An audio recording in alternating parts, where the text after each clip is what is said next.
وہ کیسے درک کرے گا؟ ہم نحو صرف پڑھتے ہیں، ضمیر مضمر آ جاتی ہے، اور آپ ابتدائی مراحل میں اگر اساتذہ نہ بتائیں تو پتہ ہی نہیں ہے۔ تو ایک انسان بتا رہا ہے ایک مخفی چیز کو، کتابوں میں موجود ہے، اس کی طرف اشارہ، لیکن وہ رسول، ایک پوری قوم نے اس مسئلے کو چھپا دیا۔ رسول کے اوصاف کو، رسول کی پوری صفتیں تورات اور انجیل میں موجود ہیں، اور صرف رسول کی نہیں، رسول کے 12 جانشین برحق جو ہیں ان کے صفات کو تورات اور انجیل میں ذکر کیا گیا ہے۔ تب پروردگار عالم نے کہا قد جاءکم من اللہ نور و کتاب مبین، بے تحقیق تمہاری طرف اللہ کی طرف سے نور بھی آیا ہے اور کتاب مبین بھی آئی ہے۔ نور کے سلسلے سے کہا گیا ہے، خود قرآن کو کیا مختلف تفاسیر تعویلات کی گئی، روایتیں کی گئی ہیں کہ زیادہ تر جو مفسرین نے نور سے تعبیر کی ہے قرآن مجید کو کہا ہے، اور بعض نے کہا کہ اگر نور سے تعبیر اہل بیت علیہ السلام کو بھی کر لیا جائے تو دونوں ایک ہی ترازو کے دو پلے ہیں، دونوں ایک ہی مقصد تک لے جانے والے ہیں کہ نور کے بغیر کتاب کو سمجھا نہیں جا سکتا۔ اب آج کے زمانے کی، کیونکہ جیسے جیسے زمانہ ترقی کرتا جا رہا ہے، ہم سب خریداری کرنے کے لیے جاتے ہیں، اور خصوصاً پروش میں چلے جائیں، ہفت میں چلے جائیں، ڈیلی مارکیٹ میں چلے جائیں، تو وہاں پہ آپ کو چیز جب آپ دیں گے تو قیمت دے کے آپ سے پیسہ نہیں لیتا ہے، بلکہ چیز کو بارکوڈ جو مشین ہوتی ہے اس کے سامنے لے جاتا ہے، اس مشین پہ سے ایک نور نکلتا ہے اس بارکوڈ پہ، اب وہ بارکوڈ سے نور کے ذریعے سے جو بھی قیمت ہوتی ہے وہ اس کی اسکرین پر آ جایا کرتی ہے۔ جب ہمارا اور آپ کی بنائی ہوئی مشین ایک کالی لائنوں کے پیچھے موجود عبارت اور قیمت کو عیاں کر سکتی ہے، تو جو اللہ کا بنایا ہوا حبیب ہوگا، جو اللہ کا بنایا ہوا رسول ہوگا، وہ کتاب کے معنی کو عیاں کیوں نہیں کر سکے گا؟ ایک صلوات پڑھے محمد و آل محمد پر۔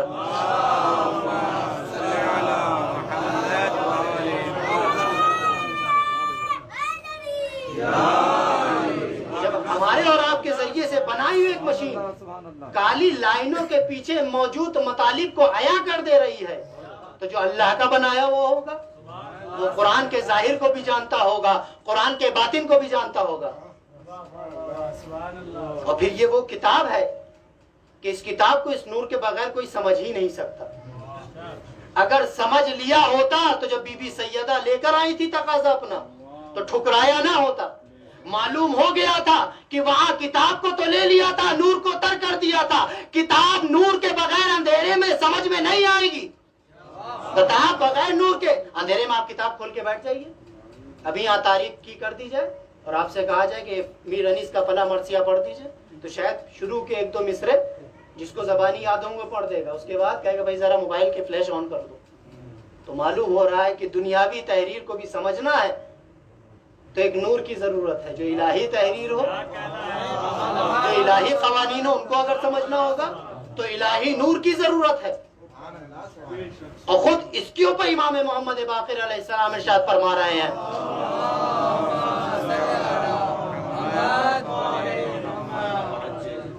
کہ بھائی کتاب کو تو ہم سمجھ سکتے ہیں۔ امام نے کہا کہ پروردگار عالم نے قرآن مجید میں محکمات و متشابہات کو بھی قرار دیا ہے، اور متشابہات کو ہم اہل بیت کے ذریعے بغیر تم سمجھ ہی نہیں سکتے۔ متشابہات کو قرآن میں رکھ کر پروردگار عالم نے کائنات کے اختتام تک امت مسلمہ کو در اہل بیت کا محتاج بنا دیا ہے۔ اگر آپ کو متشابہات کو درک کرنا ہے تو حلال مشکلات کے در پر آنا پڑے گا۔ اگر متشابہات کے معنی کو سمجھنا ہے تو اس کے در پر، اس کے ممبر کے پاس آنا پڑے گا، جو ممبر پر آنے کے بعد دعویٰ کر رہا ہے سلونی سلونی قبل ان تفقدونی، مجھ سے سوال کر لو، اب لسکے کہ میں تمہارے درمیان سے چلا جاؤں، اب لسکے کہ میں تمہارے درمیان سے ناپید ہو جاؤں، تمہارے درمیان سے اٹھ جاؤں۔ یعنی مولا کائنات بتا رہے ہیں کہ آنے والا نور بھی ہم ہیں، آنے والے کتاب مبین کو عیاں کرنے والے بھی ہم ہیں۔ اور آپ آگے بڑھنے کے بعد تاریخ پر اگر نگاہ ڈالیں، روایات پہ اگر نگاہ ڈالی جائے تو اس در سے جو وابستہ ہوا ہے، یہ اس خاندان کا جو پروردہ ہے، اس کی زبان سے حکمت کے چشمے پھوٹتے نظر آئیں گے، اس کی زبان سے حکمت کے چشمے پھوٹتے نظر آئیں گے۔ ہم جس امام کے جوار میں ہیں، اور خصوصاً جب فرش ازا بچھا کریں تو کوشش یہ ہمیں کرنا چاہیے میں صرف اپنی بات کی تصدیق کے لیے کہ جس کے دل میں حب اہل بیت ہوتا ہے وہ اہل بیت سے قریب تر ہونا چاہتا ہے، اہل بیت سے قریب تر ہونا چاہتا ہے. اور ہم سب اس چیز کا عقیدہ رکھتے ہیں، اس چیز کو اپنی جان اور قدرت سے مانتے ہیں، قبول کرتے ہیں کہ جس وقت مامون نے امام رضا علیہ السلام کو مدینے سے بلایا ہے، اور خصوصاً جب جائیں بہت برا لگتا ہے، مطلب ہمارا کوئی جشن ہو، ہمارا کوئی دنیاوی کام ہوتے ہیں تو ہم کو کہنا نہیں پڑتا آپ آگے آ کے تشریف لے آئیے.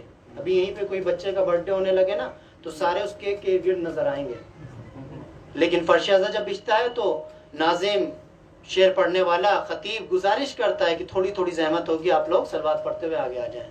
لہٰذا آپ لوگ بھی سلوات پڑھتے ہوئے تھوڑا تھوڑا آگے آ جائیں تاکہ فرش مجلس کی عظمت برقرار رہے.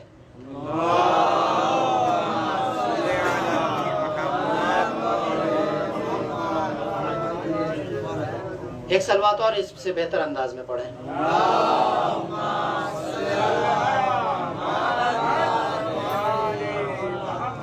ابھی ہو سکتا ہے جو درک کرنے والے ہوں گے اس روایت کو سننے کے بعد اپنے مطلب کو درک کر لیں گے کہ جس وقت امام رضا علیہ سنا ہوا واقعہ ہے، لیکن صرف تقریب ذہنی کے لیے، عظمت فرش اعظم کو بتانے کے لیے، اہل بیت سے قربت کی فضیلت اور اہل بیت سے قریب ہونے کا انجام کیا ہوتا ہے وہ سمجھنے کے لیے کہ امام کا چاہنے والا ہے، رات میں سویا، سوتے ہوئے خواب دیکھا کہ فلاں مقام ہے، بہترین طریقے سے اسے آراستہ کیا گیا ہے، سجایا گیا ہے، مسند بچھائی گئی ہے، آج کی زبان میں کہا جائے اسٹیج آمادہ کیا گیا ہے، اور اس اسٹیج پر، اس مسند پر اللہ کا حبیب تشریف فرما ہے، اللہ کا نبی جب جلوہ افروز ہے.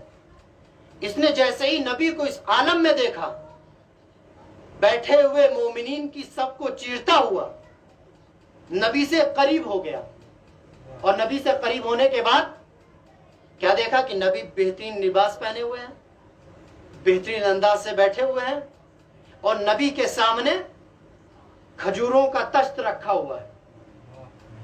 جانے والا نبی کا چاہنے والا تھا، نبی کو جس انداز میں دیکھا اور نبی کے اطراف میں جس ماحول کو دیکھا، اس ماحول میں رکھے ہوئے کھجوروں کو دیکھا، دل للچایا، رسول سے کہا یا رسول اللہ مجھ کو بھی کھجوریں عطا کر دیجئے، مجھ کو بھی کھجوریں عطا کر دیجئے. رسول نے کہنے والے کی بات کو سنا، اپنے دستے مبارک کو بڑھایا، اور بڑھانے کے بعد ہاتھوں میں کھجوروں کو لیا، اس کی جھولی میں ڈال دیا. یہاں پہ ایک جملہ کہہ کے، نکتہ نہیں ہے، ایک جملہ کہہ کے گزر جاؤں گا کہ اگر آپ کو اپنی جھولی کو بھروانا ہے تو اہل بیت سے قریب ہونا پڑے گا. مجمع میں اگر یہ دور رہتا تو رسول سے کھجوریں مانگ نہیں سکتا تھا. ہو سکتا ہے مجمع کے شور کی وجہ سے آواز دب جاتی، لیکن مجمع کو چیرتا ہوا رسول کے پاس آیا، کھجوروں کو دیکھا، رسول سے طلب کیا. طلب کرنے کے بعد رسول نے بات کو سنا، کھجوروں کو ہاتھوں میں لیا، لینے کے بعد اس کی جھولی میں ڈال دیا. اب یہ کھجوروں کو دیکھ کر کھجوروں کو گنا تو نکلی بھی 18، نکلی بھی وہ عدد جو ولایت کی نشاندہی کر رہی ہے، جو علی کی ولایت کو پہچانوا رہی ہے. گننے کے بعد خواب سے بیدار ہو گیا. اب سوچ رہا ہے کہ تو خواب تھا، اس کی تعبیر کیا ہوگی. اور ہم اور آپ جیسا خاطی انسان تھا کہ معصوم کی شکل میں شیطان تو آ نہیں سکتا، معصوم کی شکل میں شیطان تو آ نہیں سکتا. رسول نے مجھ کو کھجوریں دی ہیں اور 18 کھجوریں دی ہیں، اور میں ایران میں ہوں، یہاں پہ کسی نبی کے فرزند کا وجود نہیں. اس کا تعبیر کیا ہے، اس خواب کا مقصد کیا ہے. ابھی اپنے گھر سے نکلا ہی تھا کہ نیشا پور کے شہر میں جس گلی سے گزر رہا تھا وہاں پہ ایک منادی نے ندا کی کہ آج فرزند رسول علی ابن موسیٰ رضا فلاں مقام پر جلوہ افروز ہوں گے، اور جلوہ افروز ہونے کے بعد نبی کی حکمت کو بیان کریں گے، نبی کی گفتگو کو بیان کریں گے. اب جیسے ہی ان جملوں کو سنا، جیسے ہی اس اعلان کو سنا، اپنی خواب کی تعبیر کو سمجھ گیا کہ رسول کو خواب میں دیکھا تھا، فرزند رسول آ گیا ہے. رسول کو خواب میں دیکھا تھا، فرزند رسول آ گیا ہے. اب یہ اس مقام پر پہنچا، کس مقام پر جس کا اعلان ہوا تھا کہ اللہ کے نبی کا بیٹا اس مقام پر جلوہ افروز ہوگا. وہاں پہنچا بھئی یہ پہلا چاہنے والا نہیں تھا، نیشاپور تو موالیان حیدر کرار کا شہر ہے، دیکھا جم غفیر ہے، خود امام رضا کا سفر ہم کیا سنتے ہیں، ہزاروں کی تعداد میں قلم کاغذ لیے لوگ کھڑے ہیں کہ کچھ بیان کر دیں. تو مولا بتا رہے ہیں اگر تمہارے اندر علم ہوگا تو دنیا تمہارے در پہ سر جھکاتی ہوئی نظر آ جائے گی. اگر تمہارے اندر صلاحیت ہوگی دنیا تمہارے سامنے سر جھکائے گی.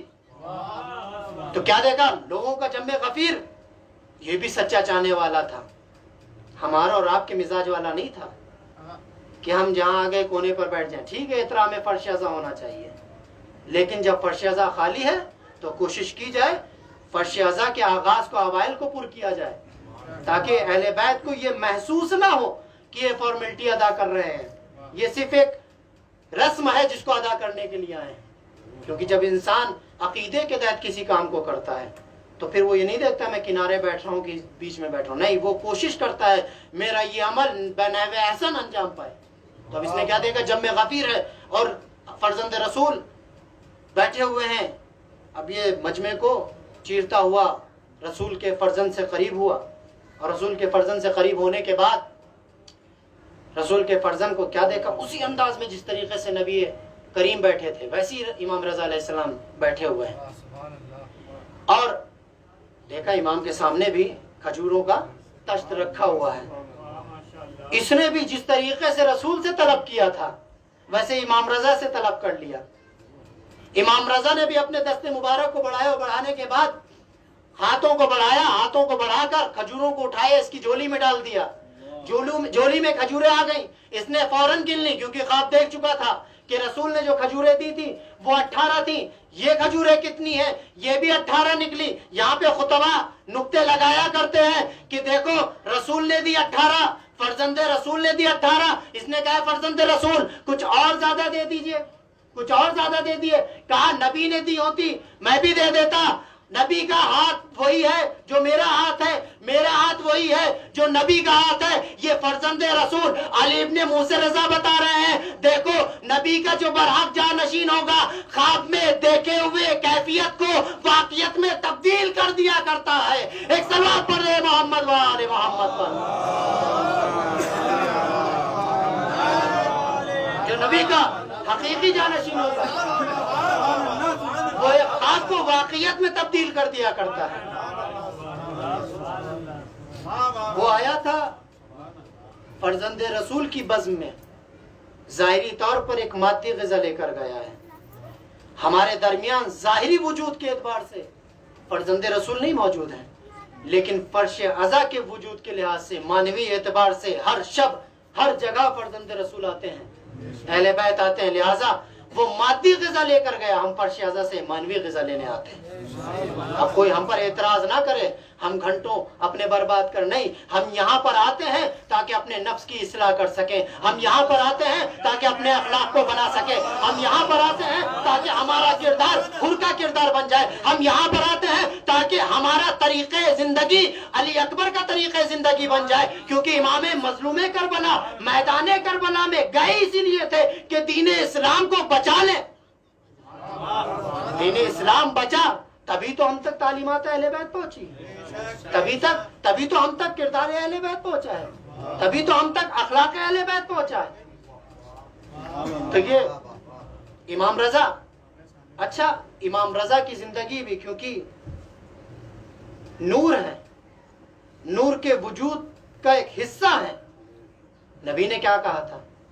2 حدیثیں ہیں.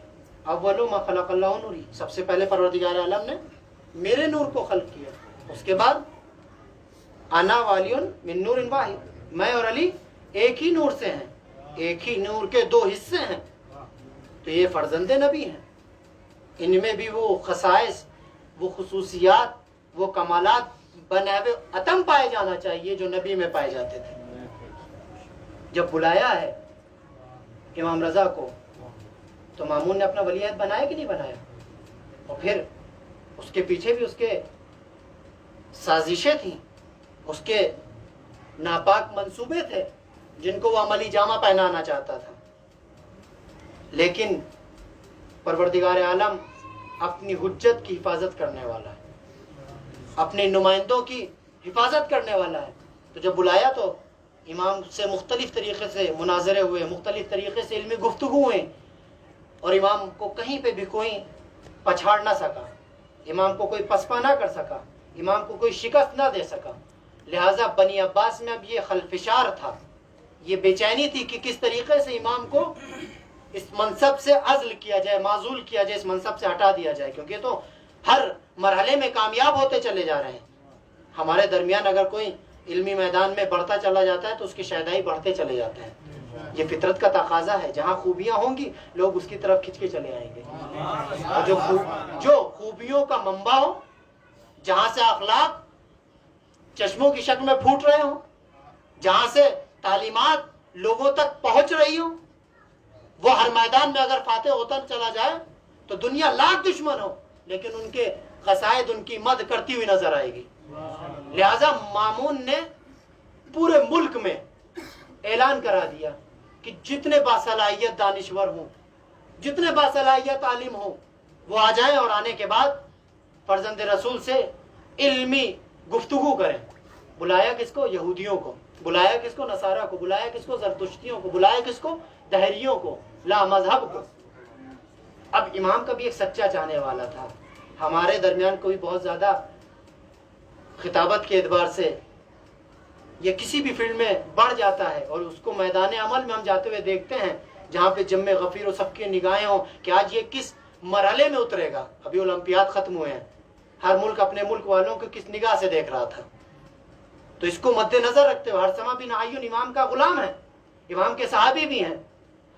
جیسے ہی اس اعلان کو سنا بھاگے بھاگے دوڑتے ہوئے ہانپتے ہوئے امام کی خدمت میں پہنچے اور کہا فرزند رسول غضب ہو گیا. کہا کیا ہو گیا؟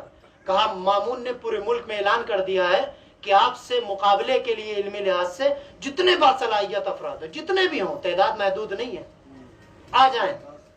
اور آپ کو خبر نہیں کی, ابھی کوئی اعلان کر دے کہ آپ کو ابھی اس کے بعد ایک اور مجلس پڑھنا ہے اور مجھے خبر نہ ہو, تو جو میرے قریبی دوست ہوں گے وہ بے چین ہو جائیں گے کہ ایک مجلس تو ان کو بھاری پڑ رہی ہے, یہ دوسری کیسے پڑھیں گے؟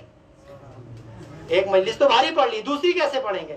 وہ سچا چاہنے والا تھا, بھاگا بھاگا امام کی خدمت میں آیا اور آنے کے بعد کہنے لگا اے فرزند رسول, ماموم نے اعلان کر دیا ہے اور اس نے کوئی قید نہیں رکھی, جو بھی صاحب صلاحیت ہے, جو صاحب کمال ہے, جو علم رکھتا ہے, وہ آ جائے فرزند رسول سے مباحثہ کرنے کے لیے, مکالمہ کرنے کے لیے, گفتگو کرنے کے لیے. تو امام نے بھی وہ تاریخی جواب دیا ہے کہ میں بھی اس کا فرزند ہوں جس نے کوفے کے منبر سے بھرے ہوئے مجمع کے درمیان ایک نعرہ بلند کیا تھا, سلونی سلونی قبل ان تفقدونی. تم گھبرا کیوں رہے ہو؟ گھبراتے وہ ہیں جو کسی کے در پر جا کر علم حاصل کیا کرتے ہیں. ہمارا علم کسبی نہیں ہے, ہمارا علم غیبی ہے, ہم نقد کیا کرتے ہیں, جواب و سوالوں کا جواب دیا کر رہتے ہیں, اشکالات کو لاجواب کیا کرتے ہیں.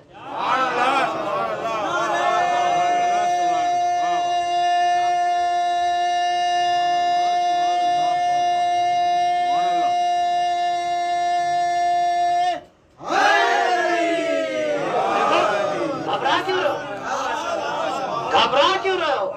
ہم کسی سے سیکھے ہوئے نہیں ہیں, ہم خدا کے ہاں سے پڑھ کر آئے ہیں. جتنوں کو بلا سکتا ہے بلا لینے دو, جتنوں کو بلا سکتا ہے, جتنی اس کے پاس توانائی ہے بلا لو. اب امام معصوم اگر کہہ دے اور سچا چاہنے والا ہوگا تو خاموش ہو جائے گا. دل میں جو اضطراب تھا وہ سکون میں تبدیل ہو گیا.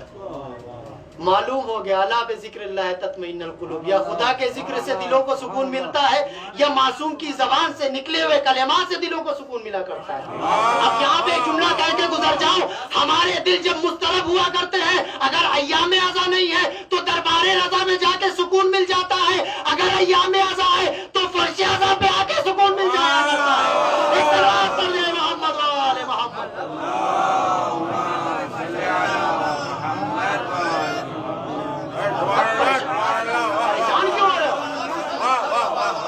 مضطرب کیوں ہے؟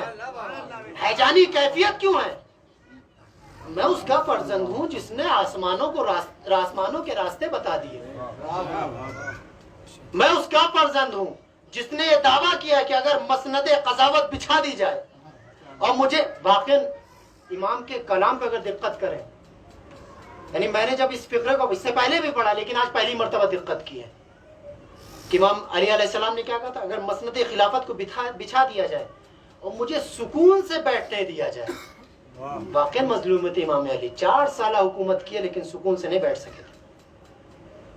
دیکھ لیا آپ تاریخ مولا کائنات, حکومت کے لحاظ سے جنگ پہ جنگیں تھیں لیکن امام کیا کہنا, اگر مسند قضاوت بچھائی جائے مجھے سکون سے بیٹھنے دیا جائے تو میں توریت والوں کو توریت سے جواب دوں گا, انجیل والوں کو انجیل سے جواب دوں گا, زبور والوں کو زبور سے جواب دوں گا, فرقان والوں کو فرقان سے جواب دوں گا.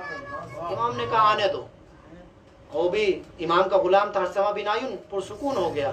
صبح میں بادشاہ کا غلام پہنچا, دق الباب کیا, اے فرزند رسول اگر آپ کو زحمت ہے تو میں ان تمام دانشمندان کو, ان تمام عالموں کو آپ کے در پر لے کر آؤں, ورنہ آپ خود تشریف لے چلیے. تو امام نے یہاں پہ بھی ایک تاریخی جواب دیا ہے کہ میرے مقابلے کے لیے جب دشمن اسلام آئے ہیں تو ہاشمی غیرت یہ گوارا نہیں کرتی کہ دشمن ہمارے در پر آئے, ہم میدان میں جا کے مقابلہ کیا کرتے ہیں. اب مجھے تاریخ میں نظر آیا میدان میں جانے والے کون کون تھے, یا میدان غدیر میں علی تھے, یا میدان مباہلہ میں علی تھے, یا میدان کربلا میں اولاد علی تھی, یا میدان مکالمے میں امام رضا علیہ السلام. کہ ہم دشمن ہمارے در پر آئے ہمیں گوارا نہیں ہے, وہ وقت بتائیں, وہ جگہ بتائیں, ہم وہاں آئیں گے.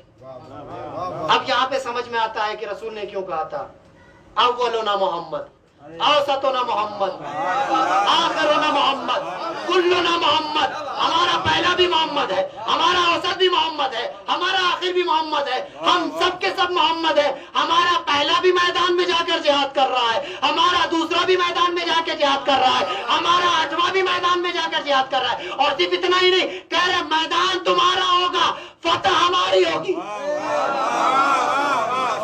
امام رضا نے کیا کہا, ان سے کہہ دو وقت بتا دیں کہاں آنا ہے, میں پہنچوں گا.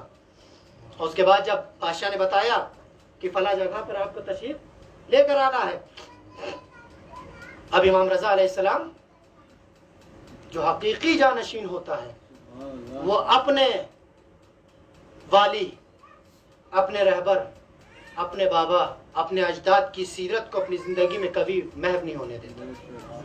اور جو حقیقی عزادار ہوگا اس کی زندگی سے بھی کردار اہل بیت محو نہیں ہونا چاہیے. تو امام رضا نے جب وقت آیا, امام رضا نے لباس رسول کو زیب تن کیا, امام رسول کو سر مبارک پہ رکھا, عبائے رسول کو دوش مبارک پہ ڈالا, عصا رسول کو ہاتھ میں لے کر چلے.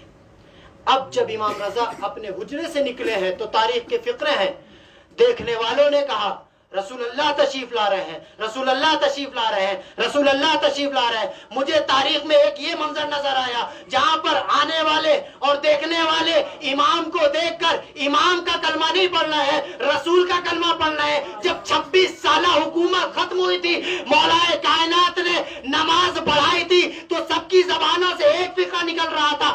آج وہ نماز پڑھی جو رسول کے پیچھے پڑھا کرتے تھے, معلوم ہو گیا, فیصلہ ہو گیا. ابھی تک جو خلیفہ بنے بیٹھے تھے وہ برحق نہیں تھے, آج جو آیا ہے وہ برحق ہے. اسی لیے پڑھنے والوں کو بھی رسول کی نماز کا مزہ آ رہا تھا, دیکھنے والوں کو بھی رسول کی زیارت کا مزہ آ رہا تھا. ایک صلوات پڑھے محمد وآل محمد.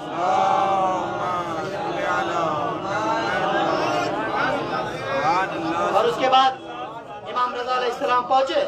ماموم نے کہا تھا کوئی استقبال کے لیے نہیں اٹھے گا, کوئی ان کے احترام کے لیے نہیں اٹھے گا, کوئی ان کے تکریم کے لیے آگے بڑھ کر نہیں جائے گا. ہمارے کوئی بڑی شخصیت آ جاتی ہے تو ہم آگے بڑھ جاتے ہیں احترام کے لیے, راستہ بناؤ, جگہ بناؤ, بہترین جگہ پہ بیٹھایا جاتا ہے. لیکن جو اللہ کا نمائندہ ہوا کرتا ہے, پھوکوں سے یہ چراغ بجھایا نہ جائے گا, کیونکہ اللہ کا نمائندہ ہے. تو اہتمام کیا گیا تھا, کوئی امام کا احترام نہیں کرے گا. لیکن جیسی دربار مامون میں امام رضا علیہ السلام نے قدم رکھا ہے تو آپ کی پیشانی مبارک سے وہ نور ساتے ہوا جو نبی اکرم کی پیشانی سے ساتے ہوا کرتا ہے. اور اس نور نے دنیاوی نور کو چکا چوند کر دیا. اور اس نور کے ساتھ ساتھ آپ کے جسم اطہر سے وہ خوشبو نکل رہی تھی کہ جو لوگ سر جھکا کے بیٹھے تھے سب سر گھما کے نبی کریم کے فرزند کو دیکھنے لگے. اب یہ کیفیت دیکھنے کے بعد وہ مامون جس نے حکم دیا تھا کوئی احترام نہ کرے، کوئی تکریم نہ کرے، کوئی تعظیم نہ کرے، وہ اپنے جگہ سے اٹھا، اپنی مسند سے اٹھا اور اٹھنے کے بعد کہا اے فرزند رسول آئیے آپ تشریف فرما ہو جائیے۔ معلوم ہو گیا جب اللہ کا نمائندہ اپنی جاؤ حشمت کے ساتھ دربار میں قدم رکھ لیا کرتا ہے تو باطل خود بخود ہٹ جایا کرتا ہے۔ قرآن کی تفسیر ہو رہی ہے، جال حق ذاق الباطل، حق آ رہا ہے باطل جگہ چھوڑ رہا ہے۔ ایک سلوات پڑھ دے محمد وآل محمد۔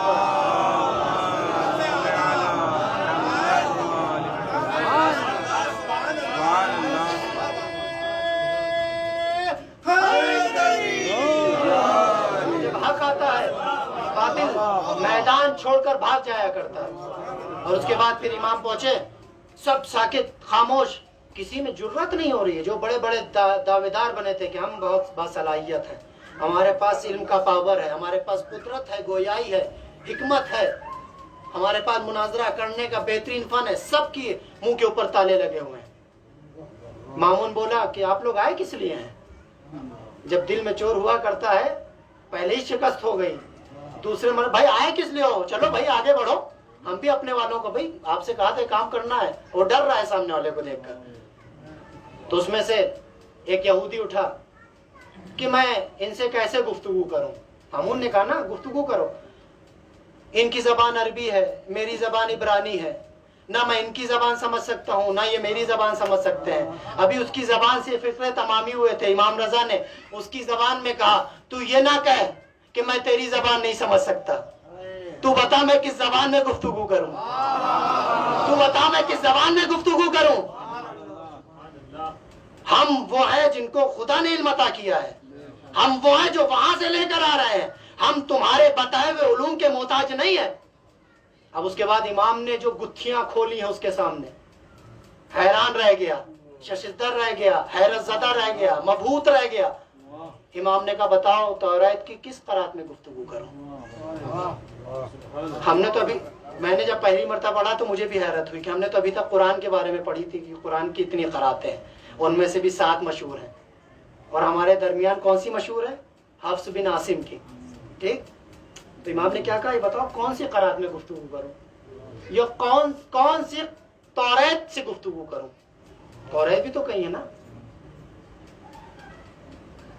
کہنے لگا کہ مجھے تو نہیں پتا کہ کتنی قرات ہیں، آیا تھا امتحان لینے کے لیے، بڑا عالم بن کر آیا تھا، دعوے دار بن کر آیا تھا۔ امام نے کہا بتاؤ کس قرات میں گفتگو کروں؟ کہ مجھے پتا ہی نہیں کتنی قراتیں ہیں توریت کی۔ کہا اچھا ٹھیک ہے، اگر یہ نہیں پتا یہ بتاؤ کہ توریت حفظی لحاظ سے پڑھوں یا دیکھ کر پڑھوں؟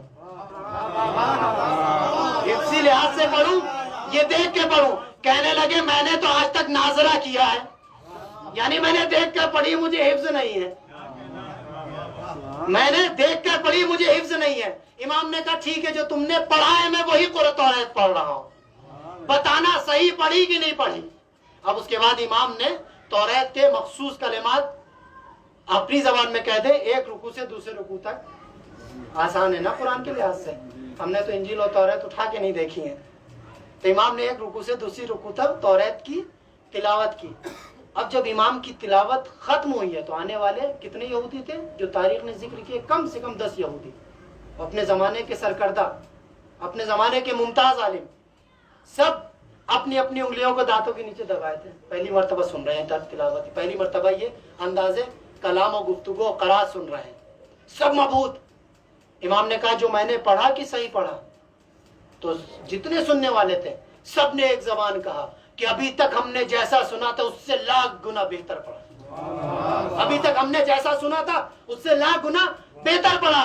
امام نے کہا اس میں جو میں نے پڑھا اس کے مطلب کو بھی درک کیا کہ نہیں کیا؟ تو معلوم ہو گیا جو کتاب الہی کو الفاظ کے اعتبار سے درک کیا کرتے ہیں اس کے معنی کو سمجھ نہیں پاتے ہیں، جو کتاب الہی کو الفاظ کے اعتبار سے سمجھنے کی کوشش کرتے ہیں وہ اس کے معنی کو درک نہیں کیا کرتے ہیں. اس نے کہا نہیں, آپ نے جو پڑھا سمجھ میں نہیں آیا, تم نے دیکھا نہیں کہ جس نبی کے بارے میں تم گفتگو کر رہے ہو, اس آیت میں, ان آیات میں پروردگار عالم نے اس نبی کی نشانیوں کو بیان کیا ہے, اور صرف نشانیاں نہیں بیان کی ہیں بلکہ اس نبی کے 8ویں جانشین کی نشانیوں کو بیان کیا ہے. کیا مجھ میں وہ 8ویں جانشین کی نشانیاں نظر نہیں آ رہی ہیں؟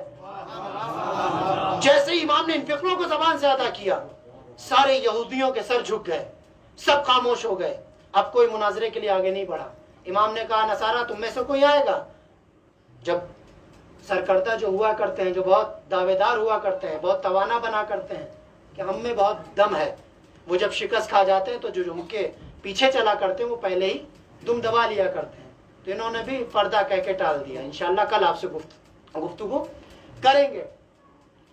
لیکن دہریہ بیٹھا ہوا تھا, کہا تھا یہ تو ضدی ہیں, لا مذہب تھا, خدا کو نہیں مانتا تھا, لیکن بہت دقیق گفتگو کہہ کر چلا گیا کہ یہ ضدی ہے, آپ کتنے ہی کمالات دکھا دیں قبول کرنے والے نہیں ہیں.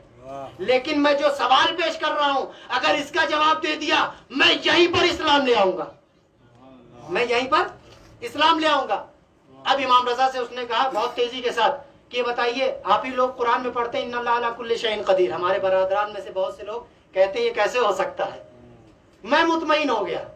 امام نے 2 جواب دیے ہیں. پہلا جواب بہت آسان ہے, جیسے اس نے کہا کہ آپ یہ بتائیے کہ آپ اس کے دعوے دار ہیں کہ نہیں کہ ان اللہ علی کل شیء قدیر, پروردگار ہر کچھ چیز کے اوپر قدرت رکھتا ہے. کہا ہاں بے شک. کہ یہ بتائیے کہ آپ کا خدا اس آسمان کو, ان زمینوں کو ایک مرغی کے انڈے کے اندر سما سکتا ہے؟ اور مجھے اگر نہیں سما سکتا تو قادر نہیں, اور اگر سما سکتا ہے تو مجھے دلیل دیجیے. اگر نہیں سما سکتا تو وہ قادر نہیں, یہ دعویٰ بیکار ہو جائے گا. اور اگر سما سکتا ہے تو مجھے دلیل دیجیے. تو امام نے کہا اپنی آنکھوں کو اٹھاؤ. کہا اٹھا لی. کہا اپنی آنکھوں سے جتنی دور تک تمہاری نگاہ جا سکتی ہے, اور جو جو تمہاری نگاہ کی زد میں آتا چلا جائے اس کو دیکھتے چلے جاؤ. اس نے اپنی نگاہوں کو اٹھایا اور جہاں جہاں تک اس کی نگاہ جا سکتی تھی دیکھتا چلا گیا. اور دیکھتے دیکھتے امام نے کہا دیکھ لیا؟ کہا اب آنکھوں کو بند کرو اور یہ بتاؤ جو کچھ تم نے دیکھا وہ تمہاری آنکھوں میں ہے کہ نہیں ہے؟ تو اس نے کہا بے شک. میں نے پوچھا کیا کیا دیکھا؟ کہا میں نے پہاڑوں کو دیکھا. کیا دیکھا؟ آسمان کو دیکھا. کیا دیکھا؟ زمین کو دیکھا. کیا دیکھا؟ حیوانات کو دیکھا. کیا دیکھا؟ پرندوں کو دیکھا. کیا دیکھا؟ اشجار کو دیکھا. کیا دیکھا؟ دریا کو دیکھا. کیا دیکھا؟ انسانوں کو دیکھا. کیا دیکھا؟ درختوں کو دیکھا. کیا دیکھا؟ پرندوں کو دیکھا. کہا یہ سب تمہاری آنکھوں میں سمائی کہ نہیں سمائی؟ کہاں سما گئی. جواب مل گیا, خاموش ہو گیا. کہا یہ پروردگار کی قدرت پہ اشکال نہیں ہے, یہ جس چیز میں تم سمانے کے لیے دعویٰ کر رہے اس کے اندر توانائی نہیں ہے. اس چیز کے اندر یہ توانائی نہیں ہے کہ وہ پروردگار کی ان تمام مخلوقات کو اپنے اندر جذب کر سکے, ان تمام چیزوں کو اپنے اندر سما سکے, اپنے اندر سمو سکے. اس کے بعد امام رضا علیہ السلام نے اس کو ایک دوسری مثال دی. کہ بتاؤ میرے ہاتھ میں ایسا دیکھ رہا ہو؟ کہاں دیکھ رہا ہوں, کیونکہ امام گئے نا دربار میں رسول کے لباس کو پہن کے, امامے کو پہن کے, وسا کو لے کر, ردا کو لے کر. کہاں ایسا ہے؟ تمہارا کام کیا ہے؟ تو اس نے کہا میں لکڑی کا کام کرتا ہوں, میں بڑھئی ہوں. کہا بتاؤ تم لکڑی سے کیا بنا سکتے ہو؟ کہا لکڑی کے ذریعے سے میں کرسی بنا سکتا ہوں, دروازے بنا سکتا ہوں, کھڑکیاں بنا سکتا ہوں, ممبر بنا سکتا ہوں, میز بنا سکتا ہوں, یا جو ضرورت ہوگی اور جو چیز لکڑی سے بن سکتی ہے وہ بنا سکتا ہوں. کہا تم اپنے فن میں کیسے ہو؟ کہا میں اپنے فن میں جواب نہیں رکھتا. میں اپنے, ہر انسان کسی فن میں اگر جاتا ہے تو کہتا ہے میں اپنے فن کا ماہر ہوں, مجھ سے بہتر ہر انسان اپنی تعریف چاہتا ہے. اس نے بھی کہا کہ میں اپنے فن کا ماہر ہوں. امام رضا نے کہا میرے ہاتھ میں ایسا دیکھ رہا. کہا ہاں یہ کہا ہے؟ کہا لکڑی کا ہے.